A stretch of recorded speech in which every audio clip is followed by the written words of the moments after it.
प्यारे बच्चों, आज हम आपके लिए लाए हैं एक पोयम। टाइटल है here is thy foot stool.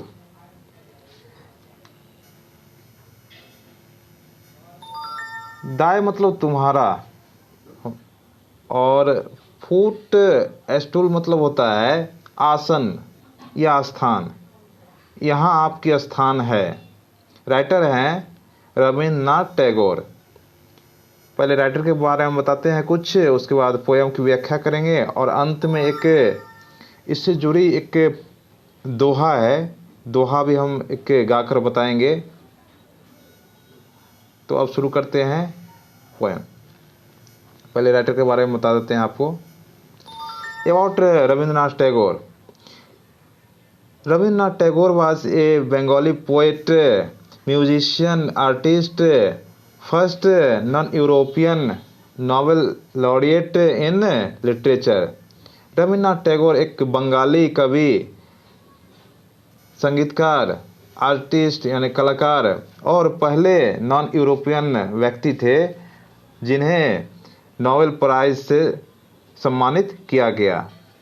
He translated Gitanjali from Bengali to English, which fetched Nobel Prize in 1913. वह गीतांजलि जो एक बुक है उन्हीं का है, रविन्द्रनाथ टैगोर का ही है। वो बंगाली में पहले लिखा हुआ था तो उसको ट्रांसलेट इंग्लिश में किए, वही कारण बना कि उनको नोबेल प्राइज 1913 ईस्वी में दिया गया। His best known works मतलब होता है कीर्ति। यहाँ कीर्तियाँ होगा कि उनकी जो प्रमुख कीर्तियाँ हैं गीतांजलि, उसको अंग्रेजी में ट्रांसलेट किया गया सॉन्ग ऑफरिंग। गारे वायर ये बंगाली में है, इसका मतलब होता है हिंदी में घर बाहर। इसको अंग्रेजी में ट्रांसलेट किया गया है the home and the world. और एंड गोरा इसका अंग्रेजी ट्रांसलेट किया गया है फेयर फेस्ट। अब पोयम शुरू करते हैं।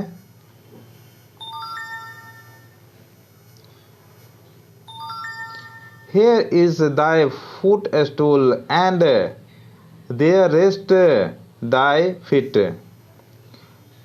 यहाँ पे चूंकि रविन्द्रनाथ टैगोर इंडियन राइटर हैं तो इसमें हिंदी का भी भाव झलकता है, बंगाली का भी भाव झलकता है और अंग्रेजी में ट्रांसलेट किया गया है, तो तीनों का भाव इसमें झलकेगा।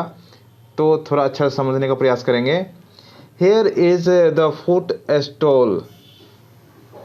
कह रहे हैं राइटर कि यहाँ आपकी आसन है। और कहाँ आसन है, राइटर आगे बता रहा है देयर रेस्ट दाई फीट, जहाँ आपकी पद चिन्ह होता है। Where live the poorest and lowliest and lost, जहाँ पर निर्धन, दीनहीन, गुमराह और वैसे व्यक्ति जो लाचार है वहाँ आपका स्थान होता है। When I try to bow to thee, जब आपके सामने मैं झुकने का प्रयास करता हूँ, my obeisance cannot reach down to the depth where thy feet rest among the poorest and lowliest and lost। जब हम झुकने का प्रयास करते हैं, जब उनके सामने हम झुकते हैं, माय ओबीसेंस मतलब होता है कि अभिवादन करना या माथा टेकना। जो हम माथा टेकते हैं वहाँ पे can not reach down to the depth where the feet rest, जहाँ पे वह रहते हैं। इस लाइन को समझने का प्रयास कीजिएगा। जब हम माथा टेकते हैं मंदिर में या चुनिंदा जगहों पे, तो हम लोगों का जो अभिवादन है, जो हम प्रार्थना करते हैं, वह उनके गहराई तक, उनके दिल तक नहीं पहुंच पाता है जहां वह रहते हैं। among the poorest and the lowliest and lost, वो वहाँ रहते हैं जहाँ पे दीनहीन, निर्धन, गुमराह व्यक्ति रहता है, जो जिसको ज़रूरत होती है वहाँ रहते हैं। आगे राइटर कह रहे हैं कि pride can never approach to where the walkest in the clothes of the humble among the poorest and the lowliest and the lost। कह रहा है प्राइड मतलब होता है अभिमान, घमंड, वह कभी भी उनके निकट, उनके आसपास नहीं पहुंच सकता है जहाँ पे the walkest in the cloth of the humble, वो साधारण सा कपड़ों में, साधारण सा वेशभूषा में टहलते हैं, जहाँ पे वहाँ तक नहीं पहुँच पाते हैं जिसके पास घमंड होता है। Among the poorest and the lowliest and the lost, वहाँ पे रहते हैं जहाँ पे दीनहीन, निर्धन, गुमराह या ज़रूरतमंद लोग होते हैं, उनके पास भगवान रहते हैं। My heart can never find its way to where the keepest company with companionless. कह रहा है यहाँ पे my heart can never find its way, मेरा जो हृदय है, मेरा जो आत्मा है, वह रास्ता कभी भी प्राप्त नहीं कर पाता है जहाँ पे द कीपेस्ट कंपनी विथ कंपेनियननेस, जहाँ पे ज़रूरतमंद होता है, जहाँ पे सहायता करने वाला होता है, जहाँ पे साथी होता है, तो वहाँ पे जो रहते हैं भगवान, वहाँ उस रास्ता कभी नहीं ढूंढ पाते हैं। Among the poorest, the lowliest and the lost, जहाँ पे दीनहीन, निर्धन, गुमराह व्यक्ति रहता है, जिसको जो ज़रूरतमंद है, वहाँ पे भगवान रहते हैं। जो यहाँ पे राइटर व्याख्या करने का प्रयास कर रहे हैं, इस पर एक दोहा याद आ गई। दोहा ये है कि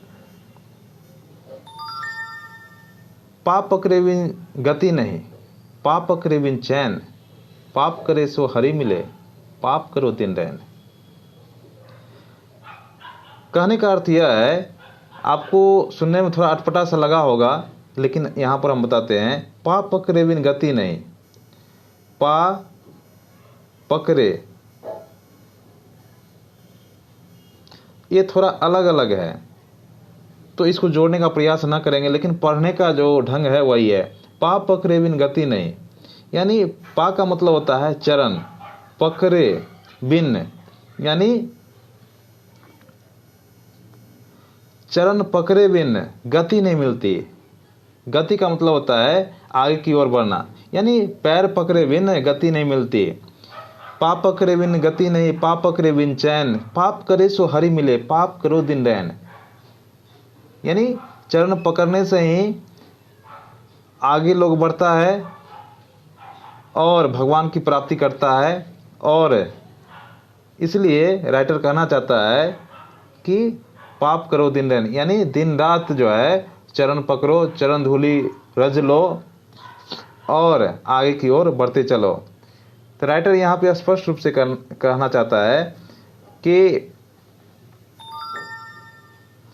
भगवान का स्थान वहाँ पे होता है जहाँ पे आदमी ज़रूरतमंद होता है, निर्धन होता है, दीनहीन होता है, उसकी यदि हम सेवा करते हैं, भगवान वहीं रहते हैं।